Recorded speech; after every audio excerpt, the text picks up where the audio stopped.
being an entrepreneur sounds cool, but the reality of building a business is very, very difficult.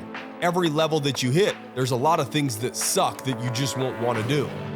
What you're capable of is on the other side. I don't feel like it. And if you're committed to what it is that you're trying to do, nothing is going to stop you from getting there. Welcome back to another episode of Real Business Owners with myself, Trevor Cowley. Today we have a good friend of mine on the show, Andrew Ammons. He's been on previous, but we have some thought-provoking conversation in this episode. I really think you're going to enjoy it. So without further ado, let's get to it. Yeah, you're actually the only person that's been on 3 times. That's the only. So we've had a couple that have been on twice, but you're the only triple. But for real, it's always good to see you, man. It really is. You know, I get excited for July each year, not necessarily because it's my birthday. As you get older, it's really, not much to celebrate unless you create an event that's actually cool, which was never my intention with, hey, let's run through the middle of the night on my birthday every year. But it's just kind of turned into that because it's, I don't know, man. There's something special about it. There is. And it's something that when I came into town, there's very few things that I've done consistently. I mean, it's been 4 years now? Something Yeah. like that? Yeah. I've done it for 5. The first year I did it kind of solo. Glad that you clarified. I've done that more. Yeah, it's not a 1-up, it's a 2-up. Yeah. I understand. But yeah, I love it. It's something I wouldn't miss it. And it's good to be here. I was telling you last night, it's like those little rhythms in your life where there's somewhere you go once a year, and you're able to kind of like remember the last time you were there. Yeah. The progress that you've made, or maybe the progress you hadn't. Like, it's outside of getting to see you doing the run. All that's kind of is a special thing to be able to come and just. What's weird about it is it's like full of suffering and misery, but yet when you look back on it, it's like times that you cherish. It's just good times. It is. Know? I don't, it's like, I wrestle with that in my mind as most people are seeking ease and comfort, but you're not creating anything memorable that way, and it's like everything that is memorable to me was a challenging period that I went through, or some suffering that I went through that I looked back on and I cherished that moment and the growth or the camaraderie or whatever it was that I went through at that period of time. Because dude, if you're suffering and you're going through a challenge, you can't necessarily get through it alone, right? There's some sort of support usually around you, whether it is in business, whether it's running, it doesn't necessarily matter. But I was actually thinking this, when I came into town, I was like, Trevor's become a very good friend. Now, we don't talk frequently. We may not talk for a month, 2 months, or whatever. I mean, everybody's kind of doing their own thing, but at the same time, it's like, dude, you don't have to talk every day to sync right back up. And it's like, no big deal. It's like, hey, what's up? Hey, give you a hug when I see you. And but I was thinking, I was like, if I knew Trevor outside of the suffering we've done together, would I be his friend? This is what I was thinking. Like, would we naturally, develop the relationship we have? And I don't know if we would have. Yeah. And it was just one of those things. It's like when you go through something with somebody, it's almost like it gets you down to that core human, struggling and fighting through something. Like we may look similar, but we're different people, and we're across the country from each other. Yeah. Why on earth do I come up here once a year to come do this? It's because that's that suffering. It's like going through and doing something together and breaking through that makes a difference. It just builds bonds. When you there's nothing that can build a bond more with an individual than if you go through challenging times together or you suffer together. Yeah. Right. It kind of strips away the bullshit, and you're just, it's all fun and dandy, the first half. Then it gets quiet and everybody's in their own mind. But at the same time, last year, Let's clarify. Yeah, one run. Yeah. What we're discussing here is, the annual birthday runs that I do, where we just run through the middle of the night with a group of people. What was special about last year? So dumb. It sounds so dumb. But I would recommend it to anybody. 100%. To get a couple crazy people together and just run through the middle of the night and watch the bond that gets formed. What was special about last year was like mile 32 to 38, where nobody said shit to each other. No. But there was 4 of us in a line and everybody was waiting for somebody else to break. I haven't had a conversation about this since it was that segment. It was like we were on the same wavelength energy. Like it was, I was almost felt like a communication. It was like, it was an undescribable feeling to be in complete sync with four people without saying a word to each other. How far was that stretch? And pushing each other. Everybody was, when we stopped, we were all saying, fuck, I was waiting for one of you guys to pull back. I wasn't going to be the first one to pull back. And so that's an analogy right there. You better be careful who you run with in life. That's right. You know what I mean? Because are you running with people that are going to pull back? And if they pull back, the likelihood that you do is extremely high. You know what I mean? And so we were all waiting for somebody else to break because we didn't want to be the bitch. Yeah. We didn't want to be the one that was that three other people went. How many miles was that? It was a 10-mile stretch, 8-mile stretch? It was like 7 or 8, something like that. But it got to the point where, you know, we were in sync and we were all suffering together, pushing each, you know, we were moving at a decent pace. We all found the second wind at the exact same time.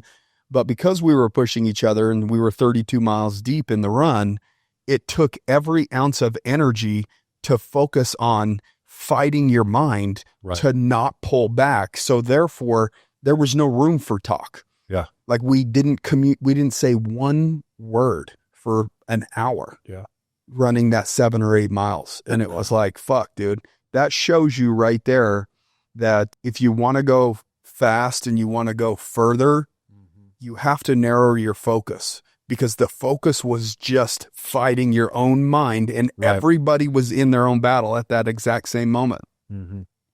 Nobody had an easy, all their different ailments. Everybody's different. Everybody was like, just don't break, just don't break, just don't break, you know? And it was running with a group of people that weren't willing to break. They were all fighting their mind, and they weren't going to be the one that broke, which ultimately made you perform at a level that you wouldn't have performed at if you were just out there by yourself doing it. Oh, no, you would have pulled back and not pushed yourself to that level. So surrounding yourself with killers. In fact, that's always been like a measure. Elevated us all. Yeah. That's always been a measure for me leading up to this run, is how much have I or can I run alone? That's a measure for how far I can run when I get here.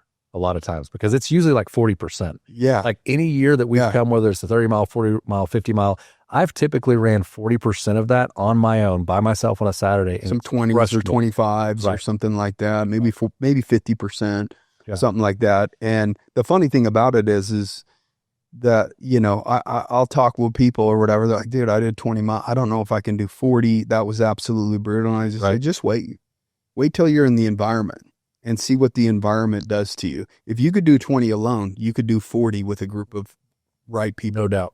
Like you'll just go, you'll go to a distance that you can't even comprehend. I mean, Luke only had ran 13, and he did it twice with me. And prior to that, the furthest that he ran was like 7 miles. Yeah. And then he came out that night with 13, doing a half marathon with me 2 times. And broke off a 40 piece. Yeah. You know what I mean? Like that's a pretty big ass gap right there. Yeah. Doing an additional 27 miles on top of what before. He would have never, that's like, he would have never done that by himself. Yeah. It was 3 times the amount that he's ever done before. Yeah. So like the environments that you put yourself in, like you have to ask yourself, who am I surrounding myself with? What am I listening to? What am I doing in the environment that I'm in that's helping me make progress? And if you can't really answer that question, then you're probably in the wrong environment. Yeah. We get together to push ourselves once a year, right, to a level that we have never pushed ourselves alone. By our, like that's one of those things though, that you know, that intentional suffering, that walking into that suck on purpose that so few of us are willing to do. Even when I got into town, man, I've been having second thoughts since I've been here. I'm like, are you going to do this again? It happens every time. Do this again? Even for me, bro. My anxiety starts kicking in. I get everybody was pacing, in the yard, kind of starting to get a little quiet. They're rolling the one's trees, bro. Yeah, the massage lady's not coming this year. I didn't pay for her. I can't. You know, so I can hit her up, you know, we can figure something out. But I wanted to make it a fun experience last year. This year, I really don't give a fuck. Everyone can just come suffer. I'm not going to pay for a masseuse to be in the yard to give everybody a rub down like I did last year. But well, I think that intentional stepping into it, and that was we were so deep into that run. There was no reason for us to be moving at the pace that we did. And I don't know that I had broken that down in my mind to the point if one person broke, we all would have. It would have gave you an excuse. We admitted it. And these are 4 individuals who are running that are hard men. I mean, we've done hard shit. Yeah. But yeah, if you or Andrew, if anybody would have broke, I would have stopped. Dude, if somebody would have pulled back, it would be like, thank you. Like we were all pushing ourselves to the maximum. And that's what gives me goosebumps about it. Is there something special about feeling your body go to a place that it's never been before? Yeah. Pushing yourself to a level that you've never experienced before. There was a level of suffering and euphoria at the exact same time. It's really indescribable.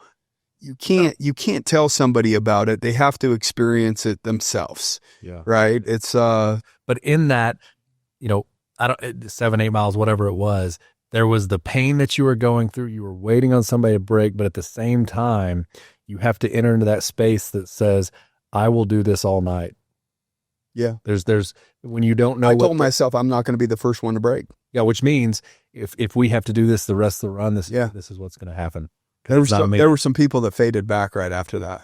Yeah. After we hit the waters. Yeah. So that's why we all stopped. So some people might say, well, why didn't you guys do that? Why did you stop up 39 or mile? There was a geographic point. Yeah. There was a point where we had kind of an aid station, so to speak, where we could get refuel and get water. At least that aid station was there. Oh, fuck. If that wasn't there, it could have got nasty. Well, we had that. There was a few people right after that faded back quick. Right.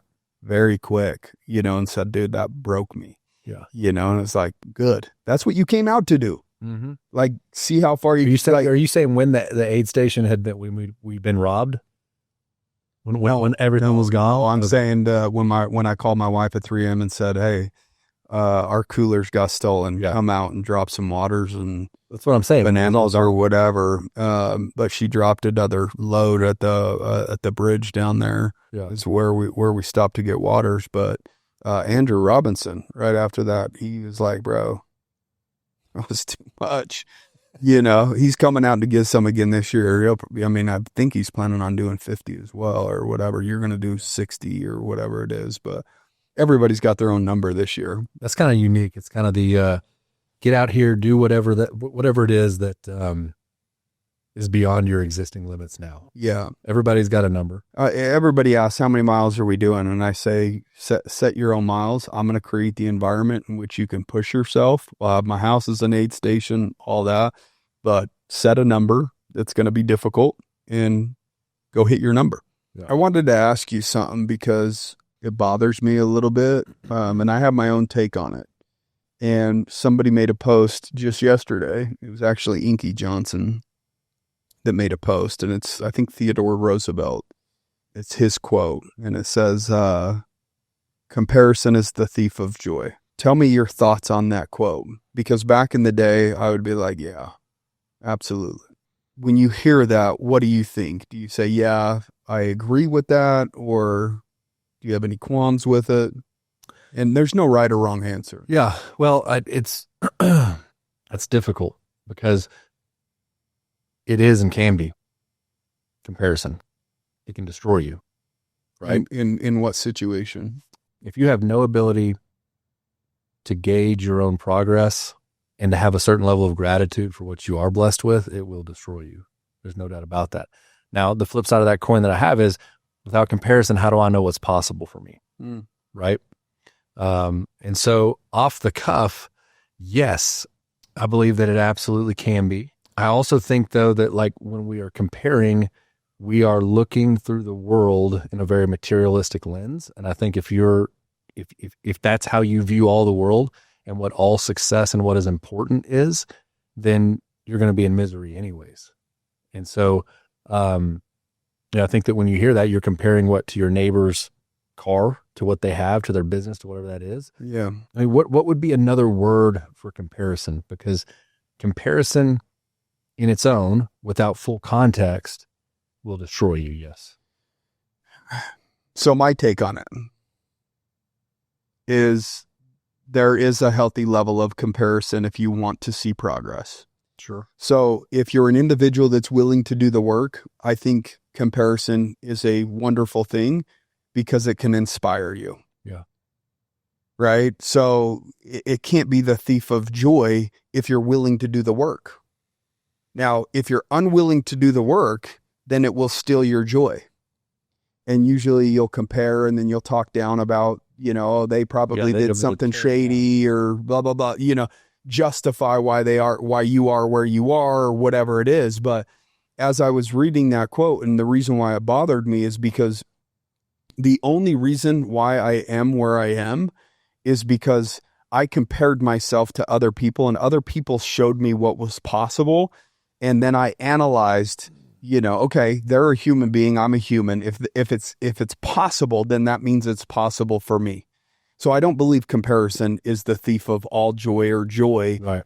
To the individual that's unwilling to do the work, yes, it is. To the individual that's saying, okay, they're a man, I'm a man, they just wake up early. They are disciplined. They're willing to go through discomfort. And then I have to ask myself, am I willing to do those things? Am I willing to get up early? Am I willing to go through discomfort? Can I be disciplined? Does the result I want, do I want that result bad enough in order to go through what I have to go through? In other words, go through what they went through in order to receive that result. Yeah.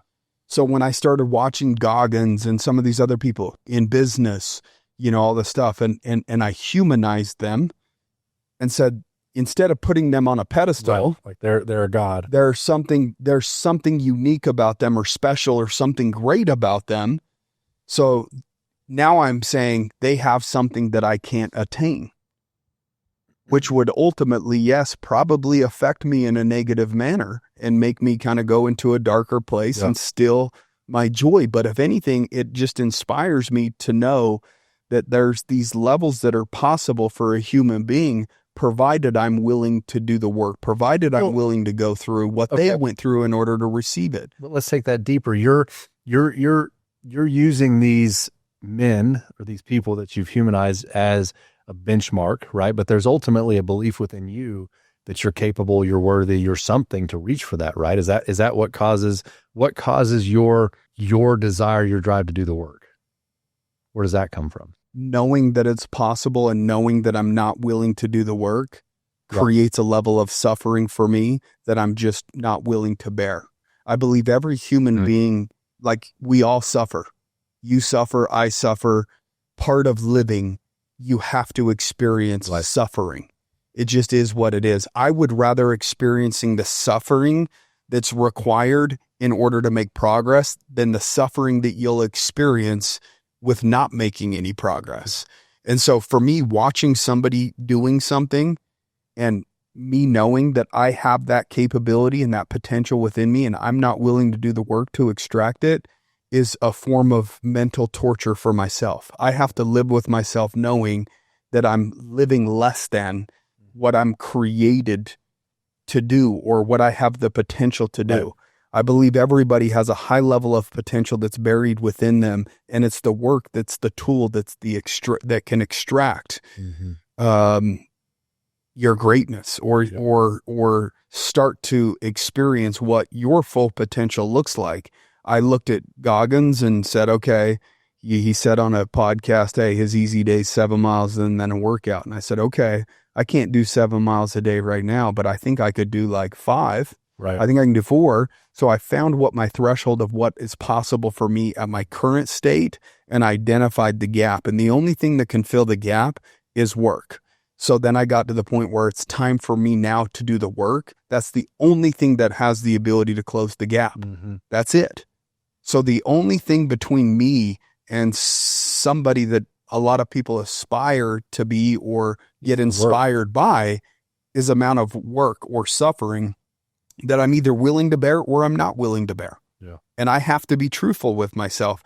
Are you willing to suffer? Do you want that result bad enough? Mm-hmm. And I honestly, not to get godly or anything like that, but I believe that if you built something, wouldn't you want to see it reach its full potential? Why would you give it the potential to do something and hope that it doesn't get there? Yeah. And so it's like we have this vessel, maybe we did choose to be here, maybe we didn't, but the start of our book was us being born, right. And the end of the book is already written. We're all going to die, and there's a gap in there. Right. And the gap is what you're willing to do and what you're willing to go through, how much suffering you will be willing to experience to write an amazing book called life, your life. Yeah. That's what I was digging for, is that I think that there's a core belief that some people have just decided they weren't built for greatness.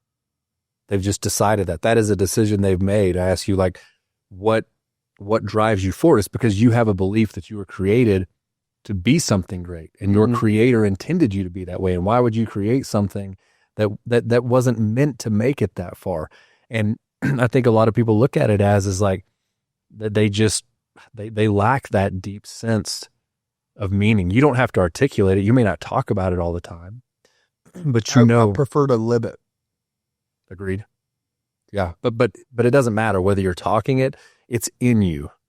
Because in somebody who's living by that truth or that belief, when they see a Goggins or they see somebody, it's not a comparison as to, they don't look back at themselves necessarily in shame. They look at that as inspiration. Correct. That's in me. I'm the same. Yeah.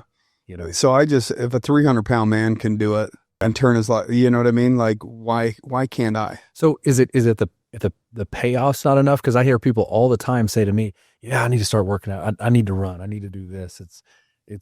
I need to. Why aren't you? What is the reason to that? I don't know, dude. I don't know. Because I wish I knew, so that I could find the words to try to rearrange the way that they think. Literally, that's like half the battle that I have in my mind, is what are the right words that I could say to get through to somebody to where they can finally come to the conclusion themselves, because it has to be self-realization. Somebody could see all the potential in you in the entire, like, dude, you could go do, but if you don't feel that or you don't see that within yourself, you're not going to pursue it. Right. So it's like, how do you make somebody come to the realization themselves that there's this infinite amount of potential that's buried within them? And I think it's just that they've just got to the point where they're okay being okay. And they've just accepted the things, like, it's maybe just not bad enough yet. Like some people's, they're okay living less than, and they've decided to just accept that. have been blessed enough to make a lot of money, and I thought that was going to be the thing, but then I realized there was so much more. Yep. I've been blessed enough to lose all my money. Yeah, I realize that there's more. Yeah, it goes both ways. It's the same thing, right? It's a beautiful realization. It's a rock bottom either way. Yeah, you know what I mean. You either make it and and you feel like you're at a bottom because you're like, dude, now what? Yeah. Or you lose it all and you're like, okay, now what? Yeah. But maybe the answer is, you already said it, is you live it. I believe you and I have had this conversation before. I don't know if it's been on the podcast or not, but like when you begin to consistently create separation, and I don't mean good separation or intentional separation, or like I'm leaving you behind because you're not as, driven as me or whatever. When you burn hot, eventually the people around you, the people in your sphere of influence, they start to wonder, like, what is that? Why is he able to do those things? And like the only way I've been able to get, and it's not even intentionally, but to get people to realize like, oh, there is another level, is me taking it to an extreme level. The gap has to be so big. Yes. That people see, okay, this is who he was, and now he's here. Mm-hmm. And then it's like, what am I doing? I could be doing more, right? Yeah. That's how hopefully they come to that realization of like, I'm not doing enough. And I need. I mean, gosh, I was talking to you a little bit ago. I'm almost a year into 1,000 days, right? Of a few. How did that come about? You're an asshole. Who's going to start 75 hard again? I'm like, oh, cool. You and everybody else. That's why I say like comparison is a beautiful thing when you have the right, I guess, core belief about who you are as a human. Because how did it happen? All jokes aside, we were out on a run before the 50-mile run last year. And I said, man, I'm kind of feeling plateaued. I feel like I've hit certain levels in my life in certain places. And I wasn't proud of it. Like I was feeling lesser than. Like, there's more to this. I said, I think when I get back home, I'm going to do another bout of 75 hard. That does good for me, to get in that routine. And you looked at me and said, well, haven't you already done that? I mean, how many other people have done that? And, we kind of started doing the math, hundreds, thousands, whatever it was. In fact, I'd already done the Live Strong program. So I did the full year. And he said, you know what? Not many people have done is 1,000 days. I think you were just about to finish 1,000 days of 2 days. It was July last year, and I was about to finish in September. Yeah. Yeah. So you said 1,000 days. And I said, I think in that moment, I was like, okay, well, that's probably No, I think you said, fuck you. Okay. I'll do it. Okay. Something of that sorts, right? So comparison is beautiful because what I did is I took that and I thought, in fact, this all started with comparison. Like if you really see, and I'm not amazingly fit, but like my fitness journey, big time. It started by seeing you and Danny Blue, and y'all were looking lean and looking fat. I was like, what are these bros doing? Yeah. And I reached out and you guys were running. I hadn't run since I was in high school. So like that comparison, me watching what you guys were doing, oh, well, that's what I've got to do. So then you take that a few years later, you mentioned 1,000 days. I'm comparing the inhumane things that you're doing. Like, is that the right word? Inhumane? Superhuman? Inhumane sounds like you're killing like little bunnies or something. I was killing myself out there. So I was inhumane to me. You're inhumane to you. So I'm watching that and I'm going, okay, that's possible. And so I took that and I said, okay, next 1,000 days, what do I want to improve in my life? What are the things that aren't burning like at 1,000 degrees right now? One was I wanted my fitness to go to the next level. Second, I wanted my faith and my relationship with God to go to the next level. I wanted to bring the kingdom into my household with my wife. I wanted my personal finances to improve from a standpoint of me and my wife are on the same page. So my program I put together for 1,000 days was 2 days, reading the Bible every morning, praying out loud with my wife every day, and having a 5-minute finance talk with my wife every day. And I thought, if I do those things for 1,000 days, these are a few areas in my life I really want to heat up instead of going off on this like 90-day adventure where I'll try it. That's right. Tough day, whatever. Or going way over the deep end with, we're going to have an hour-long meeting once a week on our finances. Like, let's just touch it. Let's touch it every day for 5 minutes. And, if anything, you and I have learned, it's like ongoing consistency. It doesn't have to be breakthrough every single time, but just do it consistently. And that will do more than saying, hey, I'm going to go for, 6 months and talk about something for 5 hours a day. Yeah. Just consistently do it. So like comparison it can destroy you, but it's also one of the most beautiful things. Again, if you're willing to do the work. So you came to the conclusion, fuck. Yeah. Fuck you. Yeah. I'll do it. But that's because you're like, dude. I think a part of that too was Drew's going to kill me, which is my wife's name. Yeah. Yeah. That's part of it. Yeah, I'll do it. And but he's going to kill me. When you go home and talk about there, what? Well, the problem is we didn't talk about it. I just started. Likewise. I got to get far enough into where she knows that I've already started and I can't quit. So I run irrigation on my property, right? Yeah. Flood my property. And so how I look at it is, it might be overwhelming at first to the land, but it eventually soaks in. Uh-huh. So these crazy ideas that I come home, hey, I'm going to do 10 miles a day for a year. I'm going to do a half marathon every day for now 600 days. I'm going to do 1,000 2-a-days that turned into 3 years. They're all these crazy. So it doesn't soak in, initially when you come home and talk about, usually you get a little maybe pushback or whatever it is, but time takes care of that. The water sinks into the land. In other words, they wrap their head around. Yes, but also I would say something that's been huge for me since the first time I did 75 hard or any of that stuff to today is it sinks in with me that if I want to do this, I'm going to have to rearrange my schedule a little bit. Your life, bro. My life. You're right. Your life. And because has to change. It's not sustainable to, that's where I have this hard time with this whole, like, when men or women first step into this, I don't want to call it personal development space, but when they decide they want to get better. I mean, that's what it is. Right. I mean, it's just because it's got tarnished or tainted or whatever, or pimped out, let's just call it what it is, doesn't mean that there's not benefits to it. But when you see people first start walking into that, they are told that there are going to be people and friends that they're going to have to leave behind, right? Which I don't disagree with. But what I can tell you is I almost destroyed my finances, my relationship with my wife, everything by taking that pill so literally and then like turning back at people and looking at them as if they were not lesser than, but everybody was my enemy because I had built myself up into this belief system that everybody was average and I had to be, not like you and all this stuff, which is all true and I get it. But and the relationships are important. Mm-hmm. And I'm not sure I know how to reconcile the whole conversation about, the 7 or 8 miles that we ran. If there was a weak link in that chain, we all would have fallen. But when it comes to your family and to your spouse and to your kids, you're going to have to bend a little bit. It doesn't mean that you turn away from your goals and what you want to achieve in your life.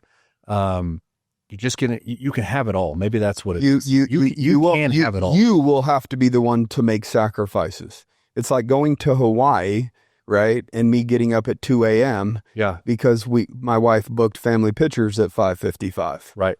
Or because she booked this hike, or we had to be somewhere like, yeah. So my decisions in terms of wanting to improve or honor this thing that I said that I was going to do, that's my decision. And I have to do the best that I possibly can to make sure that it affects them the least that it possibly can. And so if it's my decision, it's not up to them to make the sacrifices in order for me to honor it. I still have to go on a trip with the family, do the hikes and kayaking and do the family, all of that. Which makes it all the more gratifying. It's not when I'm up at 2 a.m. Well, I'm like cursing there, either way mow the long run, whatever, but it's like, if it's a decision that I made, I must be willing to make the sacrifices that come along with that decision without they didn't make that commitment. Sacrificing everything else. Yeah.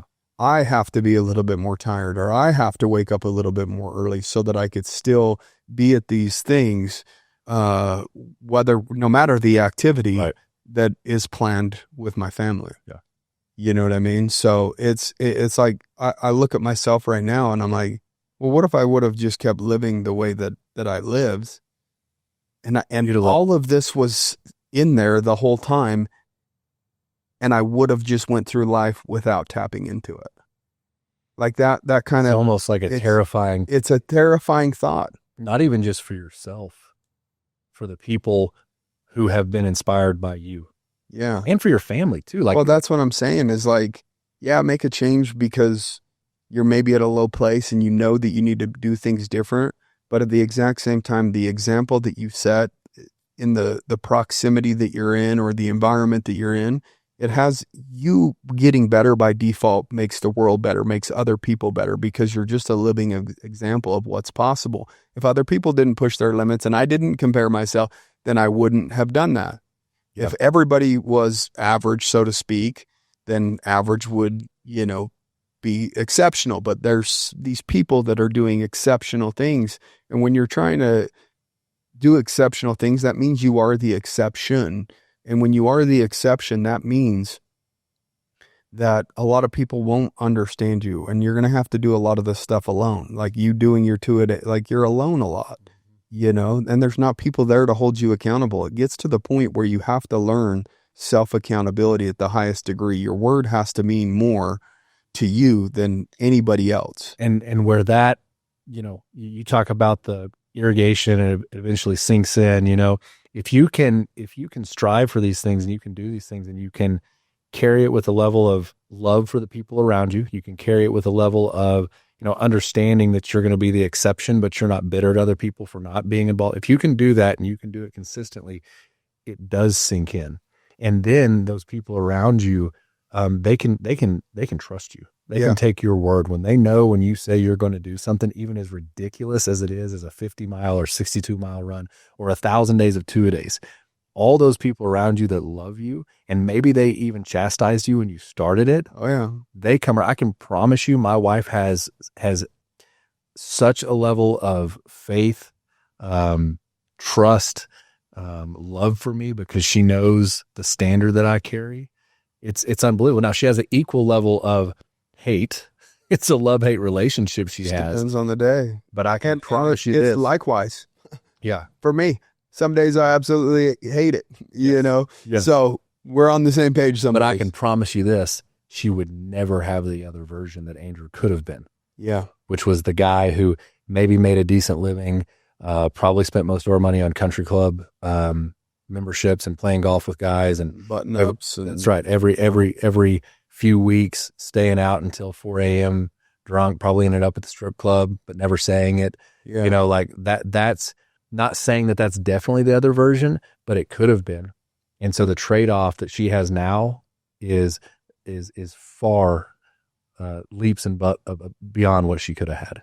And now it's got to the point where I've been doing this for just wild, dumb shit for, 3.5 years. And it's like, hey, we're going to Disneyland. Like she'll say, this is what we have planned. Will that give you enough time? Yeah. So it's like they come around to it and they try to work around your stuff too. And they're very conscious of the things that are important to you. Yes, there's going to be times where you can't really work around it. The only workaround is just getting up earlier. Right. Or making a different sacrifice. But, watching my son get excited to run his birthday miles every year, talked about the bonding moment that we go through. That's a big bonding moment for me and my son when he did 7, 8, 9 miles and this year 10 miles. He talks about it right now. I'll tell you what it speaks to my 2 little girls. They see on display who their dad is. I don't talk to them about not giving up. I don't talk to them about, we do hard stuff for discipline. They see it. Yeah. They see me in the morning. Yeah.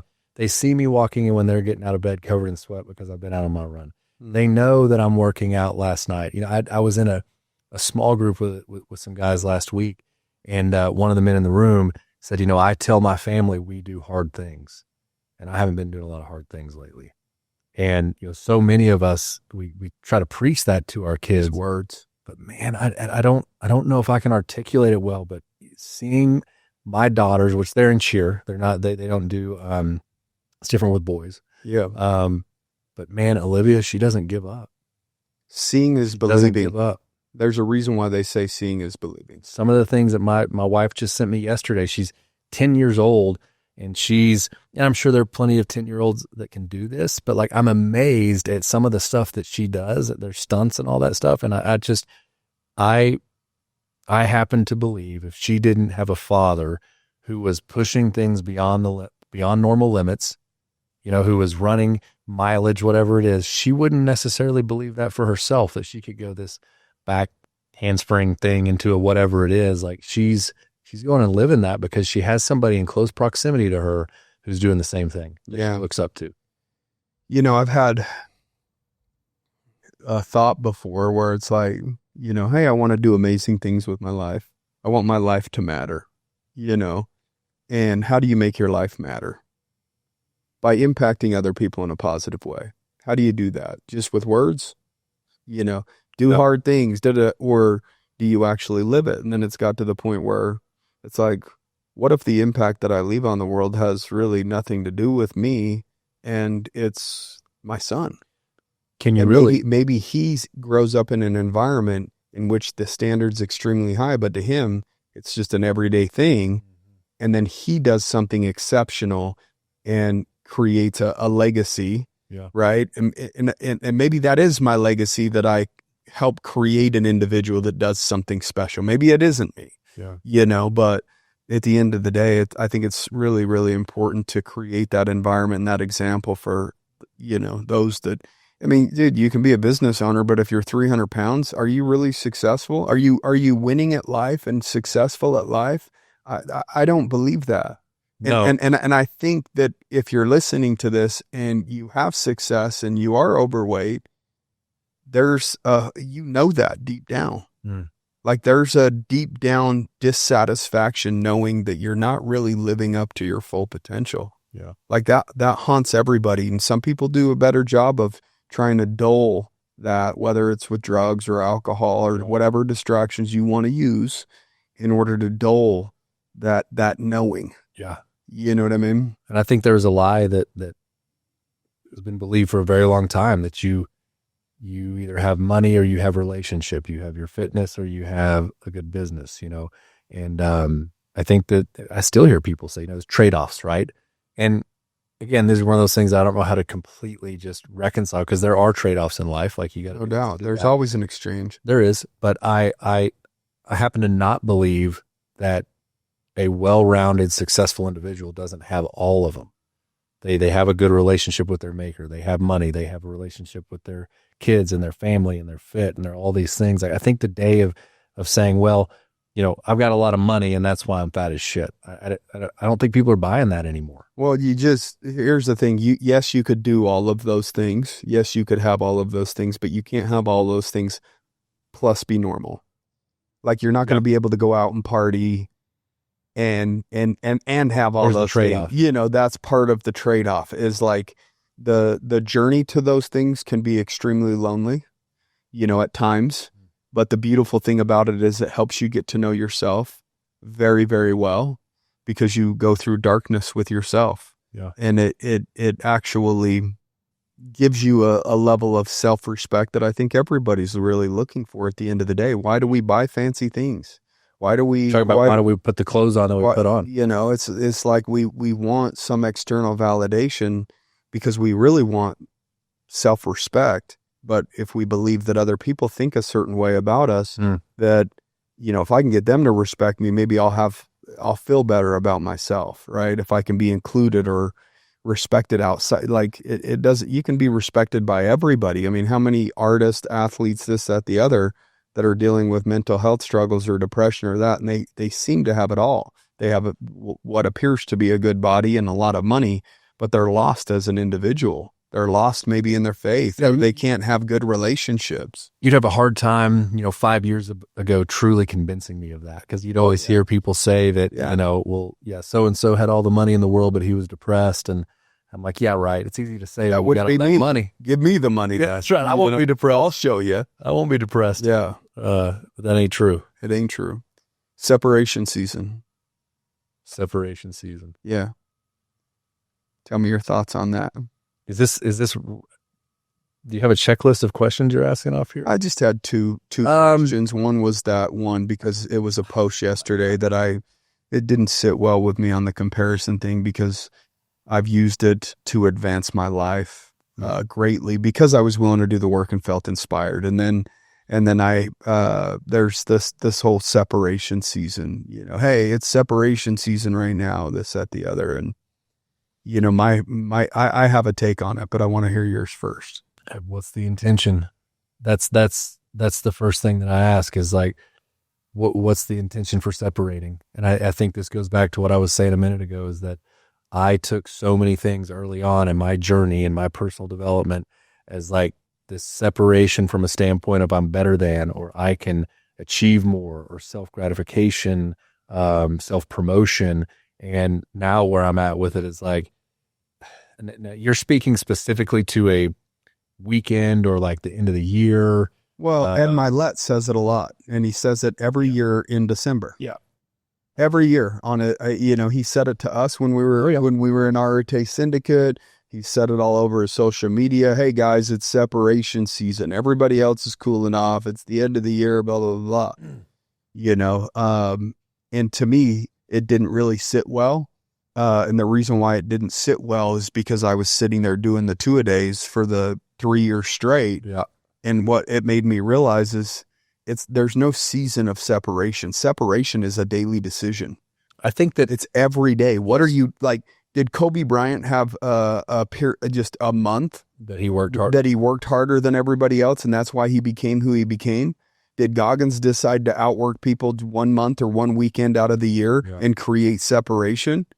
And I sit there and start analyzing the greats, and I'm like, dude, they didn't separate themselves during a season. They separated themselves with their daily decisions, their habits, their actions, their non-negotiables, the way that they showed up every day. Yeah. Now, other people might have seasons where they create separation from you because they're doing less than what they would normally do. But I don't believe in a season of separation. I believe in daily non-negotiable things that you do that compounds over an extended period of time, 10 years, that creates the separation. That's what creates the gap. This is so cliche. And it's like, it's been said 100 times. There's no getting around time and work.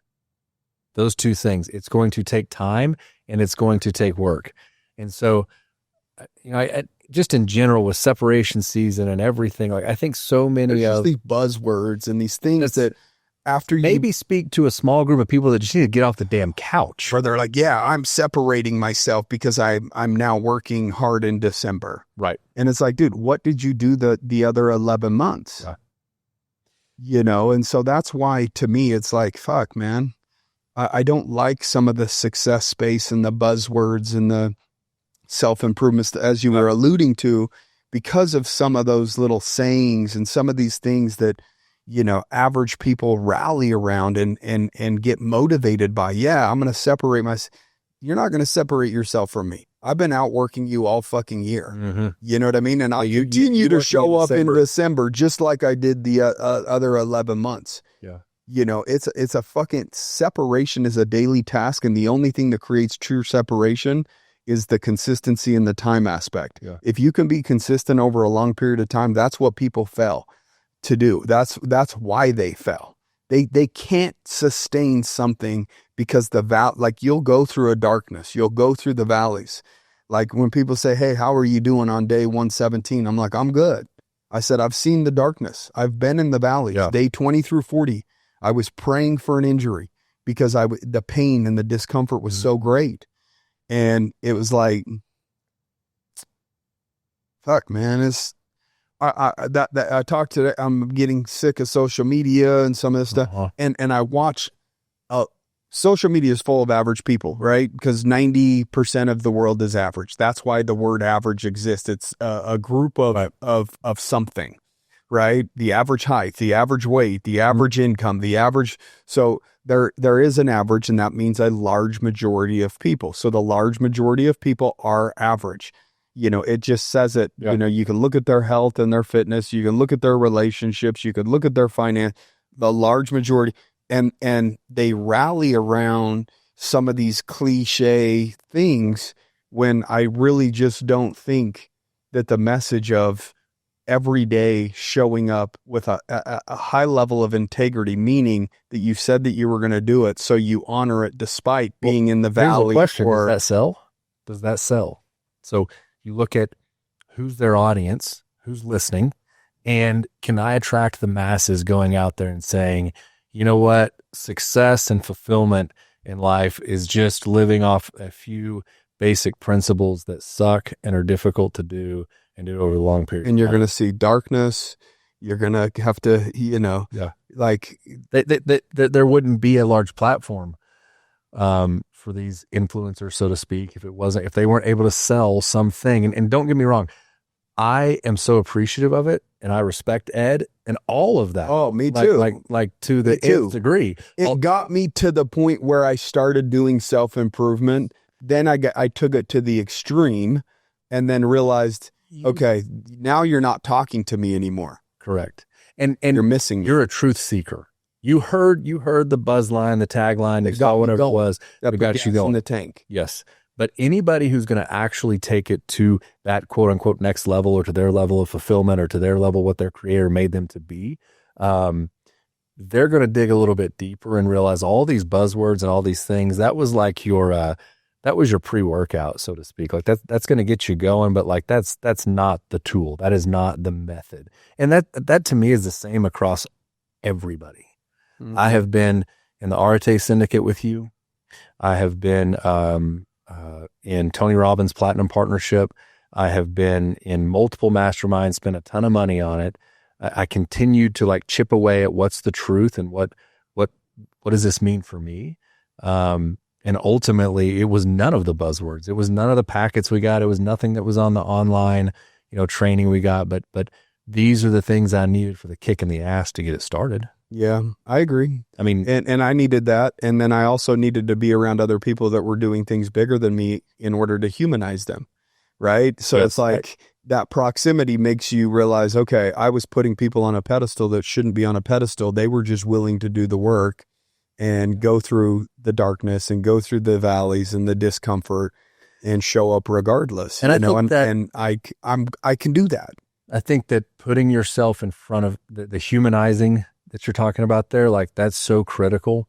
Like everybody has access to Instagram now and we can see all these things, but you've got to get up close to somebody. You've got as close as you can. And maybe you can't get yourself next to Ed Milet or whoever it is, but you can get yourself close to somebody. We did. Well, we did. For the right amount of money. We did. We paid for proximity. You know what? We paid a lot of money for that proximity too. We did. And, like, very uncomfortable amount when those checks were being cut. Yeah. I was comparing it to what I could have. I'm like, material things too. It's like, maybe when you were cutting checks, it was going through my Amex and I was trying to monthly figuring out, okay, how am I hit that at the end of the month? $6,000 a month. You're like, what could I buy for that? Yeah, I hope this pays off. But, in that, yeah, you're right. We did. But my point in that was, it is a choice that's made for me to come up here and run. It is a choice that's made. Most people don't want to make that decision and get up close to it because they have to face themselves. They have to realize, oh, I can do this. So then the only next question is, will I do this? Yeah, will people their subconscious doesn't want to confront that shit. Yeah. Because they know the answer. Well, it's easier to just conform and be complacent. Right. And, all of those things for a period of time. But after you go through the darkness and go through the valleys, then you look back and say, the way that I've structured my life now is way better. And it's easier for me to live the way that I live now than it would be to try to go back, like you alluded to earlier, and live the way that I was with those same beliefs and not honoring. It's painful. It's, so that's what I'm talking about. You're going to deal with the suffering or that pain regardless. Yeah. Right. And unless you're just ignorant to your own capabilities and you just don't ever really face yourself and say, yeah, that's possible for me. And then, there's that conformity, that I think yeah. Go ahead. Sorry. I think it's worth noting too, though, that, or me asking you even, like, did you always know it was possible for you? Because I know I didn't. For me, it's like, no, I can't say. I always knew since I was little that I wasn't going to be poor. Now, to me, rich was $100,000 a year. You know what I mean? Sorry. That's what it was when you grow up extremely poor. It's like, dude, if I can get to $10,000 a month, I am set. Yeah, I would have a boat, a car, the same way, and that's completely not true. Yeah, and then I got to that point, and I was like looking around. I'm like, what's up? Where's the money at? Like, where's the boat, the houses, the cars? I ain't got none of that. You don't really think about taxes, and some of those when you're young, you don't think about everything else that kind of comes with that. Kids, the little expensive. Turn my head at that. I don't know. They're just expensive. Yeah. So no, I didn't, and when I got to that point, I thought I was the man, and the fact that I thought I was the man and I had it all figured out because I finally hit 6 figures was my biggest detriment to more progress. So some people are celebrating where they're at and leaving so much potential that's untapped because they're just focused on, I'm better than what I was, or I'm further along than what I thought I could be. And if that's the case, then what more could you be? Like, you don't think that there's another level to that? That's a trap too, right? The I'm better than I was, or the comparison of, well, I'm doing better than most of my friends, or I'm doing better than I thought I would. Like what causes comparison up or down? Yeah, right. Yeah. So I don't know. You can compare to those below you and say, I don't need to make any more progress because those around me, I'm already doing better than. And then you can compare above and get inspiration or deflation, right? And feel deflated. So, I mean, it just depends on the type of person you are and the level of work that you're willing to do. And what do you believe that you were put here for? You know, I drive by houses that were on a hill, and when I was young, I want that. That inspired me. I was like, dude, that didn't steal my joy. Yeah. You know what I mean? It just made me realize that there's opportunity out there. So maybe comparison without humility will destroy you. Because doing work, being willing to do the work means that's a certain level of humility. I believe that. I have to, because if I'm a completely proud person, I shouldn't have to work for it. If you're too proud, I'm good. Yeah. You're getting high on your own supply rather than, trying to find the yardage that you haven't touched yet, right? How much further can I go, And so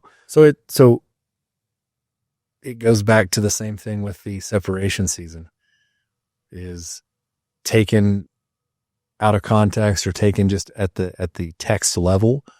That's not a deep enough analysis of it to decide whether or not comparison can steal joy or not, because it can.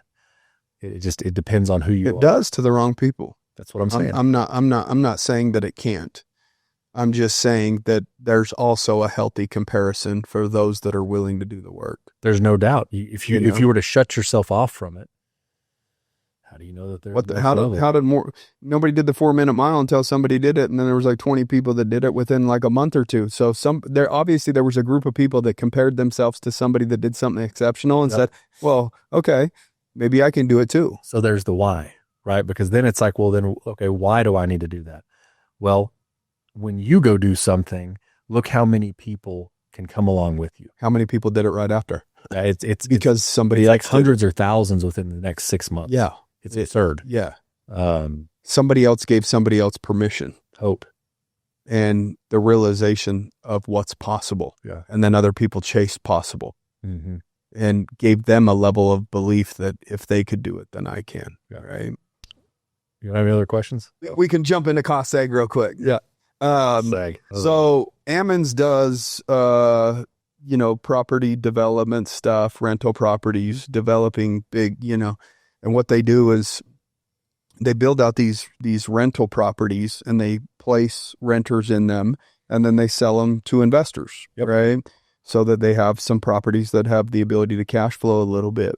And then on top of that, cash flow is obviously awesome, but at the end of the day, if you have enough money to get a rental property, you're probably doing okay financially, meaning you've got some tax burdens, right? There's what's called a cost segregation study that can be done on properties, and usually you can get anywhere from like 20 to 30% of the value of the property immediately. Donald Trump just brought back 100% depreciation on rental properties. Of course he did, because he owns real estate. You know what I mean? With people, I'm like, you know how Trump didn't want to share his taxes for the longest time? He didn't want to share that information. Showing as least he can because of the depreciation of those, of the big properties. And so, but you could do that on rental properties as well, right? Yeah. And so if somebody and cost segregation goes off the purchase price. So if you buy a property for $300,000 or $500,000, you usually can get the very next year, 20 to 30%. So if it's 20% on $500,000, you get $100,000 tax credit. So if you made $300,000, now you look like you make $200,000, and then you have your normal deductions and get it down to $100,000. So you're paying way less in taxes, and you have a cash flowing asset, right? Mm-hmm. And so an appreciating cash flowing asset. Yeah. That the debt's being reduced on every single month if you have a renter in it and if you use debt. Well, not only that, the more money that they print, that's also your ability. That's a hedge against inflation. Right. Right. Because, houses haven't got more expensive. The dollar has got less value. No, less value. Oh, sorry. Yeah. Right. Yeah. So therefore, it appears that, the real estate, it just goes up. Yeah, it's like sticks and bricks. It's exactly. Real estate hasn't gone up. The dollar's gone down. If you really look at it, because if you could buy a house in the 50s or 60s for $20,000, $30,000, $50,000, and then they started turning on the printing machines, it's really from the 80s and 90s to the point where they're printing more and more, whatever the number is, it's like 50% of the money that's in circulation has been printed within the last decade. So that just basically says, oh, you're wondering why housing prices have doubled within the last decade. In 2010, I bought a house for $252,000 that was 3,500 square feet, and I just barely sold it for $650,000. Yeah. Almost triple the amount. So did the house really grow in triple the amount, or did the dollar actually deflate that much? So the idea is I didn't really lose money. It was a deflation, an asset that didn't deflate, because it would just take more of those things, in other words, dollars, in order to be able to buy it. So therefore, if I parked my money in a rental property, which I had, and then I ended up selling, but if I park my money there, my money is being hedged against the printing machine that they're going to be turning on, and interest rates are going to be coming down. So if you've ever thought about getting a rental property, you don't know, you guys do property management stuff as well. We actually, that's where we started. We started in property management. So that's the hardest piece of all of it. You want to make managing the renters and checking their credit. You want to make that a turnkey, like hands off, white gloves investment. You have to have a solid property manager. So we started there. We manage about 1,000 single family rentals. By the end of the year, we will mostly new construction stuff. That was the foundation. If you can't get that right, it's your fulfillment, man. Fuck, dude, nobody wants to deal with renters. I know I had a property manager, he would still have, hey, the fridge or this or the roof has a leak or whatever. And I was like, dude, I don't want those calls at 2 or 3 in the morning. That's the great thing about it. That's where our Kingdom Impact. That's where we get to do the best with people. We've got thousands of people in our care, and that's not what you asked me about. That's not what you're talking about. Yeah. That's a piece of what I do that fulfills me more than anything. Is we get to meet people. Typically in transition that are not in good situations. It's death, divorce, a number of things that they're having to rent, and we get to be a bright spot in that. So that's a piece in all that's really fun to me. Yeah. To do that. If somebody has any interest in terms of parking money, in terms of trying to beat inflation, which is coming, if Jerome Powell gets fired, interest rates are going to come down very, very soon. So they're going to turn on the printing machine and interest rates are going to come down. So the interest rates coming down is great for buying either your own home or starting to invest into real estate, which is something that I would advise anybody to do. Again, we've already discussed why in terms of the printing machine. Then they're going to turn the printing machine on and deflate your dollar. So those two things are going to be happening at the exact same time within the next month or two. So I'm guessing by August or September, you're going to see lower rates in terms of mortgages, but you're also going to see the printing machine turn on. That's the big, beautiful bill. It's like $5 trillion or whatever it is. So you actually have an opportunity to double dip. One, get a property at a lower interest rate and protect the money that you currently have at the exact same time. Right. And so for me, I'm a big believer and I absolutely love what you do. You know that. And want to make sure that people know who to touch base with, where they could go if they're really serious about protecting money. My two things is I believe people can talk shit all they want. I believe in Bitcoin and I do believe in real estate. Yeah. I'll touch on these 3 things right now that make, buying a rental property, if you do it right, a beautiful thing. Sell me. 1, you get some cash flow every single month. Number 2, you can do the cost segregation study and reduce the taxes that you do have to pay. And number 3, it's a hedge against inflation. So as the dollar goes down, that means the price of that home goes up. Right. So you're protecting the money that you currently have. You're reducing your tax bill. Right. And you're getting some cash flow from it. It's win, win, win. No doubt. So don't be a dumbass. If you have extra, look into it. How do they touch base with you if they want? I mean, if it's somebody that seriously wants to know more, just Andrew C. Ammons on Instagram. We've got websites and we've got all the funnels and all that kind of stuff. But just hit me on Instagram and I'll either talk to you or put you in touch with them. Not only that, if you have a rental property right now that you haven't done a cost seg, you guys. Yeah, we brought that in-house because we needed to for our own guys clients. Can do just the cost seg without if you need a rental property, he can help you there. You need a property manager, he can help you there. If you need a cost segregation study, he can help you. You know what I mean? So our thing was touching all of that. Get an investor as close to the cost to build and hold that asset as possible. So we vertically integrated intentionally. Yeah. We started with the hardest stuff because you and I know the hard stuff pays, the difficult road pays. So property management, get that right. And then as we built on top of that, only then did we start to do real estate sales. Only then did we start to say, okay, we should package cost seg in this because we have a client base of, 1,000 or 500 owners right now.